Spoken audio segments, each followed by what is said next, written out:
அமாவாசை என்று செய்யக்கூடாதவை. அமாவாசை என்று சுபகாரியம் செய்யக்கூடாது. அமாவாசை அன்றைய நாளில் வீட்டின் நிலைப்படியில் கோலம் போடக்கூடாது. அமாவாசை அன்றைய நாளில் முன்னோர்களுக்கு தர்ப்பணம் கொடுக்காமல் இருக்கக்கூடாது.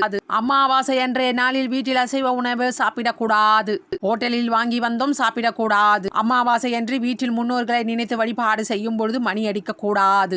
அமாவாசை அன்று முக்கியமாக துக்க காரியங்களில் கலந்து கொள்வது, இடுகாடு போன்ற வறட்சியான இடங்களுக்கு போகக்கூடாது. அமாவாசை அன்றைய நாளில் புதிய தொழில் தொடங்குவது, புதிய முதலீடு செய்வது போன்ற எந்த காரியமும் செய்யக்கூடாது. அமாவாசை என்று கடன் கொடுக்கவோ கடன் வாங்கவோ கூடாது. அமாவாசை என்று முன்னோர்களுக்கு வழிபாடு செய்யும் பொழுது வெறும் வயிற்றில் சமைத்து வழிபாடு செய்யக்கூடாது. அமாவாசை அன்றைய தினத்தில் முன்னோர்கள் நம் வீட்டிற்கு வரும் நாள். அன்றைய நாள் கணவன் மனைவியில் சண்டை போடுதல், கடுமையான சொற்களை பயன்படுத்துதல், கோவப்படுதல் போன்ற எந்த விதமான நிகழ்வும் நடக்கக்கூடாது. அமாவாசை என்று அப்பாவை இழந்த மகன் தலைக்கு எண்ணெய் வைத்து குளிக்கலாம். ஆனால் கணவன் இருக்கும் மனைவி தலைக்கு எண்ணெய் வைத்து குளிக்க கூடாது.